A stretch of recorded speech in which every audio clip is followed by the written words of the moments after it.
राष्ट्रगाथा channel पर आने वाले सभी श्रोताओं को, दर्शकों को मेरा सादर सप्रेम नमस्कार। इस चैनल के माध्यम से मैं अज्ञात, अल्पज्ञात और पूर्ण रूप से अज्ञात उन क्रांतिवीर वीरांगनाओं को, नायक नायिकाओं को आपके सामने ला रहा हूँ जिनको इतिहास के अंदर कहीं स्थान नहीं मिला। 1757 से 1947 190 वर्ष का कालखंड अंग्रेजों का शासन,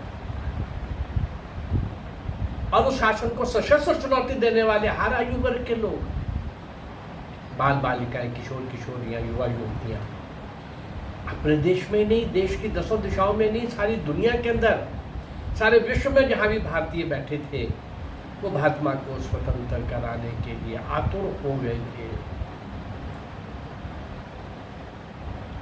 क्रांति की गूंज, भारत माता की जय की गूंज, भारत माता को स्वतंत्र कराने की गूंज, भारत माँ की स्वतंत्रता की बेड़ियों को काट कर खुद कट जाने की गूंज, बलिदान और शौर्य की और वीरता की गूंज, ये सब तरफ चल रही थी।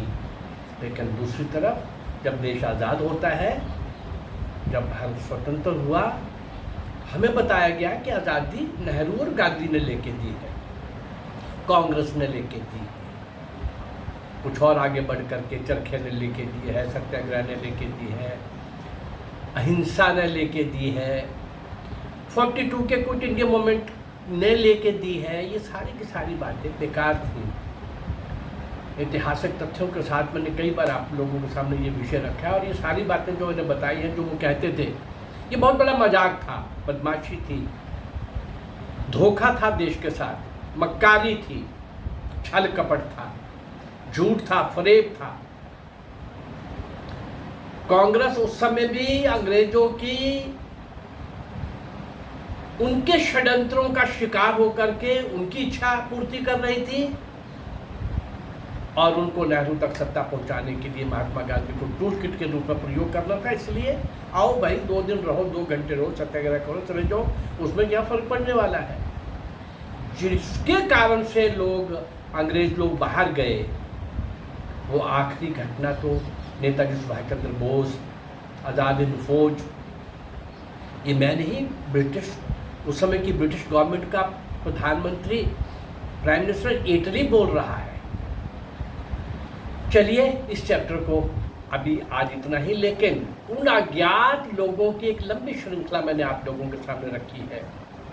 674 674 वीडियोज आप तक पहुंची हैं। 14-15 मिनट से लेकर से 18-20 मिनट तक की ये वीडियो होती है, और उसके अंदर उस महान क्रांतिवीर वीरांगना की जीवन चरित्र होता है, उनका शौर्य और वीरता का कमाल, करिश्मा, कारनामा होता है, और उस समय का माहौल और उस समय के उसके साथी और उसका परिवार, ये कुछ चीज़ें मैं जो भी मुझे मिली हैं वो मैं आपके सामने ला रहा हूँ। तो उन सारी शांत, मुक्त हुतात्माओं को, मौन हुतात्माओं को एक श्रद्धांजलि देने का एक क्रम भी चल रहा है, और उनको स्मरण भी कर रहे हैं, और आज की पीढ़ी को वास्तविकता पता चले, वस्तुस्थिति का ज्ञान हो। उस दृष्टि से लगभग 1800 से ऊपर मैं क्रांतिवीर वीरांगनाएं आप तक ला चुका हूँ, और जो मैं आपके सामने लाया हूँ, 99% नाम अज्ञात हैं, पूर्ण रूप से अज्ञात हैं, और उनमें से कुछ थोड़ा बहुत अगर अल्पज्ञात हैं भी, बहुत गिनती के अल्पज्ञात, उनके बारे में भी बहुत कुछ हम नहीं जानते, परंतु मैंने कोशिश की है उनके बारे में बहुत कुछ देने की, और जिनके बारे में मेरे पास कुछ कम सामग्री में कहीं से एकत्रित कर पाया, तो वो बलिदान तो कम नहीं था, वो भी मैंने आपके सामने लाया है। चलिए आज उसी श्रृंखला और उसी पंक्ति में एक नाम और ऐसे अज्ञात, पूर्ण रूप से अज्ञात उस क्रांतिवीर का मैं जोड़ रहा हूँ। श्री शैलेश्वर चक्रवर्ती, श्री शैलेश्वर चक्रवर्ती। देखिए जरा क्या डायलॉग हो रहा है पार्टी के नेता के अंदर और इनके अंदर। हाँ देखो शैलेश्वर, तुम्हारे पास एक भरा हुआ रिवॉल्वर है ही? तुम अपने पास ये 2 बम भी रख लो। मैं समझता हूं कि अब आक्रमण के लिए तुम्हारे पास पर्याप्त सामग्री हो गई है। लेकिन शैलेश्वर क्या बोल रहे हैं, वैसे तो ये ठीक है, लेकिन यदि देर तक मुकाबला चला वहां, तो केवल भरा हुआ रिवॉल्वर काम नहीं हो आएगा, काफी नहीं होगा, पर्याप्त नहीं होगा। कुछ अतिरिक्त कारतूस भी आवश्यक प्रतीत होने चाहिए। शैलेश्वर ने पार्टी के नेता को उत्तर दिया। फिर नेता ने बोला, हाँ ठीक है, तुम अपनी कमर से कारतूसों की एक पेटी भी लपेट लो, बांध लो। तुम अपना कार्य अच्छी तरह से समझ गए हो ना? हाँ, मैंने अपना काम भली भांति समझ लिया है। मुझे पहाड़ तली के यूरोपियन क्लब के पास कहीं छिप कर रहना है और आप लोगों के आते ही क्लब के सदस्यों पर आक्रमण कर देना है। हाँ बिल्कुल ठीक है, लेकिन ये याद रखना कि तुम्हारे संकेत पर ही हम लोग आक्रमण प्रारंभ करेंगे। हम लोग एक बारात की शक्ल में क्लब के सामने पहुंचेंगे और वहां आतिशबाजियां छोड़ेंगे, बम पटाखे चलेंगे। बारात में अक्सर चलते हैं। जब क्लब के सदस्य तमाशा देखने के लिए, ये सीन देखने के लिए आतिशबाजी बम पटाखे चल रहे हैं, और ये देखने के लिए वो जो बाउंड्री पे तार लगी होती है, वो जब देखने के लिए तार के सहारे खड़े होंगे, तभी उन पर आक्रमण किया जाएगा। ठीक है, मैं अपनी भूमिका भली भांति समझ गया हूं और आप लोग मेरी ओर से निश्चिंत रहें। चटगांव के नए क्रांतिकारी दल ने इस प्रकार यूरोपियन क्लब पर आक्रमण की योजना निश्चित कर ली। पुलिस के साथ उनकी नोक-झोंक चलती ही रहती थी। क्रांतिकारी भी बहुत कहीं ना कहीं वो जवाब दे रहे थे। यदि पुलिस उनके किसी साथी को गिरफ्तार कर लेती या जेल के अंदर उनके किसी साथी को यातनाएं देती, तो ये क्रांतिकारी भी बाहर कहीं ना कहीं आक्रमण करते या किसी गद्दार या किसी अत्याचारी अफसर को मौत के घाट उतार देते। जवाब ये सब चल रहा था। इसी क्रम में यूरोपियन क्लब पर आक्रमण की योजना बनाई गई थी। वह सितंबर 1932 की रात थी। पहाड़ तली के नीचे चटगांव के ये यूरोपियन क्लब के सदस्य नाच गाने और आमोद प्रमोद में व्यस्त थे। उसी समय धूम धड़ाके के साथ एक बारात उधर से निकली जो पहले से निश्चित था। बाराती लोग क्लब के सामने रुके और आकर्षक आतिशबाजियां छोड़ने लगे। सब पहले से तय था। वहां उन्हें काफी समय लगा। वे अपने साथी शैलेश्वर के प्रकट होने की प्रतीक्षा करने लगे, पर शैलेश्वर प्रकट नहीं हुआ। उसी के संकेत पर तो सब होना था। शैलेश्वर की अनुपस्थिति से सारा काम बिगड़ गया जो सोचा था। क्रांतिकारियों को बिना कुछ किए वापस लौटना पड़ा। अपनी पूर्व योजना के अनुसार क्रांतिकारियों ने यह निश्चय किया था कि क्लब पर आक्रमण करने के पश्चात वे लोग अपने अपने घर नहीं लौटेंगे। अपने सोने के लिए उन्होंने एक कमरे की व्यवस्था कर रखी थी। क्लब पर आक्रमण किए बिना क्रांतिकारी लोग जब सोने के लिए अपने उसी कमरे में पहुंचे तो वहां उन्होंने शैलेश्वर को सोते हुए पाया। जब एक साथी, कुछ लोग स्वाभाविक रूप से गुस्से में भी थे, परेशान भी थे, सब लोग अपने अपने बैठ गए। लीडर ने इशारा किया, एक को पता करो ये क्या, क्यों सोया हुआ है। जब एक साथी उसे जगाकर कारण पूछने गया तो उसने देखा कि शैलेश्वर की गर्दन एक और को लटकी हुई है, लुढ़की हुई है और उसके मुंह में सफेद पाउडर लगा है। उन लोगों को मालूम हुआ कि आक्रमण स्थल पर ना पहुंचने की लज्जा के कारण शैलेश्वर चक्रवर्ती ने विष खाकर आत्म बलिदान का पथ अपनाया था। निश्चित समय से वो विलंब होने के कारण उसको इतनी आत्मग्लानि हुई कि सब गड़बड़ हो गया। वो उसी कमरे में जाकर के जहर खा के आत्म बलिदान कर दिया।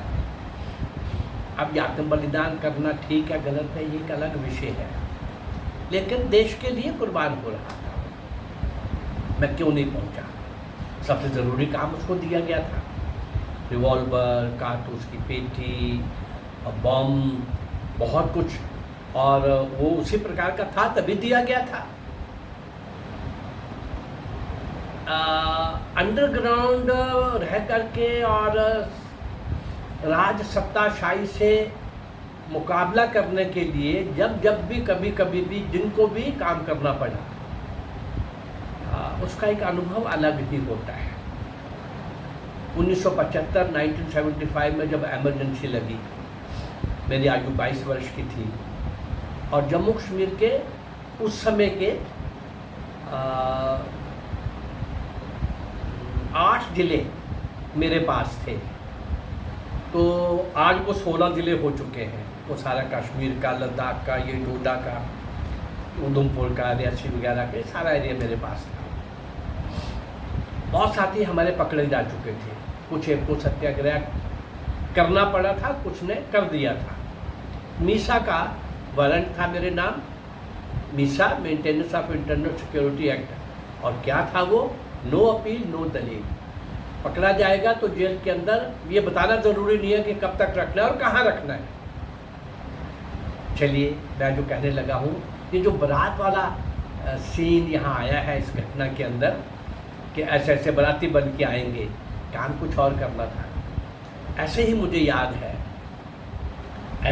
याद है कि हमने एक स्थान के ऊपर अपने मेरे किसी क्षेत्र में एक स्थान में वो लड़का आजकल जम्मू वकालत कर रहा है। लड़का क्या, वो मेरी उम्र के ही थे, मैं 22 वर्ष का था, वो 18-20 के होंगे, कॉलेज पढ़ रहे थे। तो उसको हमने दूल्हा बनाया।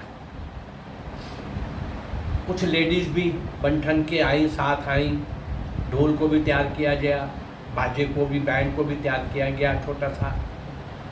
और मतलब ये था कि उस दिन सत्याग्रह करना था और सत्याग्रह करना पॉसिबल नहीं था। जल्दी पुलिस आ जाती थी, पकड़ के घसीट करके ले जाती थी। और मुझे एक वेश बदल करके उस सीन को देखना भी था, क्या क्या होता है, क्या क्या करते हैं ये। अलग अलग जगहों पर अलग अलग रिस्पॉन्स था। और मेरी कोशिश रहती थी कि वेश बदल करके, कहीं सरदार बन के, कहीं भुर्का पहन के, कहीं महिला बन के, कुछ भी वो मुझे सीन देखना होता था, ताकि वो अगली बार कुछ गलतियाँ हमसे हुई है तो वो ठीक करें, या ये लोग क्या क्या करते हैं वो हमारे ध्यान में आएगा तो अगली बार हम नई प्लानिंग करेंगे। ऐसे ही एक घोड़े के ऊपर एक लड़के को हमने, नौजवान को दूल्हा बना करके, शेर आगे लगा करके, और कुछ नौजवान नाचते हुए आ रहे हैं, महिलाएं गाती हुई आ रही हैं। ऐसा 8-10 महिलाएं थी और 10-15, 10-12 लोग ही हम जुटा पाए थे। वो दृश्य बहुत खतरनाक था और जम्मू कश्मीर में खासकर और भी ज़्यादा भयानक खौफ और आतंक का माहौल था। पर चलो, राष्ट्रीय स्वयंसेवक संघ की शाखाओं में जाने वाले ऐसे संस्कारित और जागरूक और समर्पित लोग कुछ जेल में थे, कुछ अंडरग्राउंड थे और कुछ इस दृश्य में भी सामने आना था, लेकिन सबको अपनी सुरक्षा करनी थी। बचना इसलिए नहीं था कि हमको बचे रहना है, इसलिए बचना था कि हमको काम करना है। मेरे लिए भी यही निर्देश था कि आपको अरेस्ट नहीं होना, कोशिश करनी है कि आप बचे रहें और काम करना है अंडरग्राउंड रह के। तो वो सीन मुझे याद है कि जब हम एक मेन चौक में पहुँचे और इसने दूल्हे ने सिरा को हटा करके, नहीं, सब तय था, मैं शादी नहीं करूँगा, ये समय मेरी शादी करने का नहीं है। ये इंदिरा गांधी जो तानाशाह बन गई है, जो रशिया के कहने पर उस समय जो भी उपलब्ध बातें थी, ये इस देश को, आज जैसे आजकल बातें चलती हैं ना, भारत को भारत का इस्लामीकरण करने की, उस समय ये था कि ये इंदिरा गांधी रशिया के साथ मिलकर के यहाँ के संघ के लोगों को और इस प्रकार के देशभक्त लोगों को जेलों में डाल करके अनिश्चित काल के लिए वो जेल में डाल देगी और पता भी नहीं लगेगा। कोई पत्नी ये नहीं पूछ सकेगी कि मेरा पति कहाँ है, कोई माँ ये नहीं पूछ सकेगी कि मेरा बेटा कहाँ है, कोई बहन ये नहीं पूछ सकेगी मेरा भाई कहाँ है। ऐसा ही कानून था वो, ऐसा ही कानून था वो। तो वो मुझे याद है सीन कि उसने अपना उतार करके, सेहरा उतार करके और घोड़े के ऊपर, इस बीच में हमें पता था कि पुलिस ने आना है और उसने घोड़े के ऊपर ही जो 2-4-5 मिनट का भाषण दे लिया। जब उनको पता चल गया कि ये बारात नहीं भाई, ये तो सत्याग्रही है, तो फिर जो हालत होती थी, पीटते हुए कैसे कैसे कहाँ लेके जाते थे। आज के इस कहानी में जो आज का जो मैंने आपको घटना बताई है, उसके अंदर ये बारात का वर्णन था। वो भी बारात असली नहीं थी, वो भी यूरोपियन क्लब के ऊपर हमला करने के लिए प्लान की गई थी। ऐसे बहुत सारे काम मुझे भी उस समय, ये मुझे क्या होता है, ये ईश्वर ने जिससे जो काम करवाना है करवा लेता है। हाँ, आपकी भावना ठीक चाहिए, नीयत ठीक चाहिए।